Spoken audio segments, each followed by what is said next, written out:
Thomas Alva Edison. A boy was squatting absolutely motionless in an empty barn. Although the boy heard his mother calling, he still was motionless. On the contrary, he was squatting harder, holding his breath. His mother spent almost half the morning looking for the boy until she found and approached him.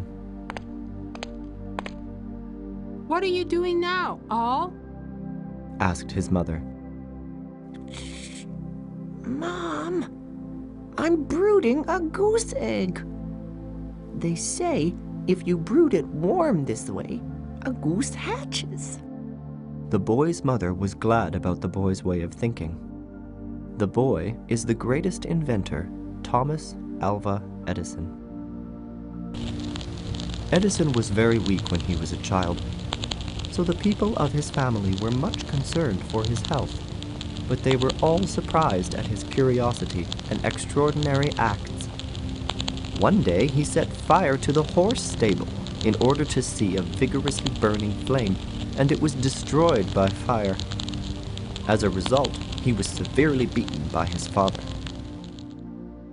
Edison started school 1 year later than other children of his age because of his weak constitution. But he was always at the bottom of his class and a troublesome and stubborn boy. "Looks like you have no hope at all. You don't have to go to school." Holding a leather whip, the stern teacher Engel said to Edison.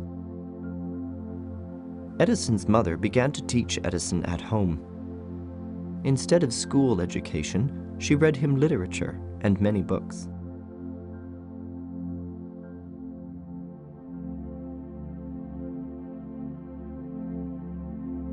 Edison read a lot of books and grew interested in science. Can't people fly just like a balloon?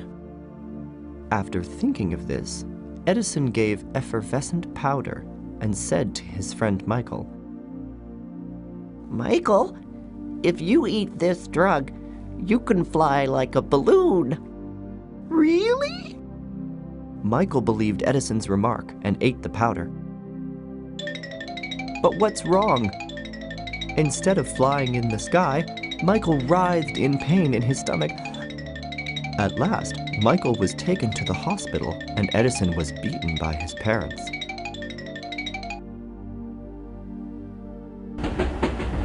As years passed by, Edison's enthusiasm about experiment increased. In order to conduct more experiments, he made money by selling newspapers on trains. And he even set up his own laboratory in a running train. One day, when Edison almost missed a train, a conductor grasped and pulled his ears to help him get on it. As a result, he became almost deaf. But he didn't care about his handicap. On the contrary, he overcame it by saying, "I can devote my more attention to experiment because I can't hear well."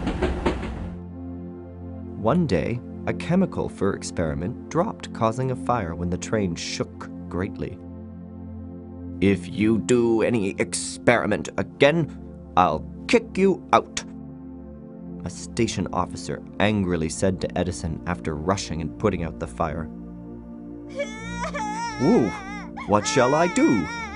I can't do any experiment on the train."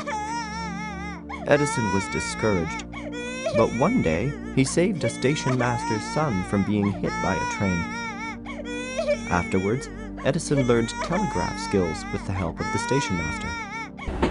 Edison became a useful telegraphic technician and worked as a telegraphic engineer, traveling around the United States, but he couldn't resist the desire to do experiments. One day, Edison got on the last train bound for New York with a dream about being an inventor at the age of 20. But invention was very difficult. Although he visited many places carrying the cell vote recorder he had invented for the first time, no one acknowledged it. One day, a gold and stock price telegraph company made a request to Edison. Edison made the machine the company president wanted a week after he started working on it. Being very satisfied, the president gave Edison $40,000. Edison used the money to set up a factory in New Jersey and began to make a stock price indicator. His business was prosperous and earned a lot of money. Now I can work for invention as I want it. Edison worked like an ant over 18 hours a day for invention. People struggled to own many things invented by Edison. I really want to do true inventions rather than make money. I think I can't do so here. At last, Edison moved to a quiet village in the country with his wife, Mary, and he set up a small laboratory where he devoted himself to invention. One day, Edison called people and said, "I will make a machine that will produce human voice." The people laughed at Edison's remark. But Edison really invented a phonograph that produced human voice sometime later. All the people were greatly surprised. Still, Edison's invention continued. Big factories and buildings used electric light bulbs, but households used gas lamps. How can I make it possible to use light bulbs at a household through an electric power generator? Edison carried out a lot of researches on it. Success! After doing researches for over 1 year, Edison succeeded in making an incandescent electric lamp that could be used at several. As a result, households could use incandescent lamps instead of gas lamps. Edison ended his life at the age of 34 in 1931, after inventing plenty of things that could make life more. Many people mourned his death and wished he had lived longer. Genius is 1% inspiration and 99% perspiration. He made this famous remark. On the day when he ended his life, people turned on the electric light bulbs brighter than the stars in the night sky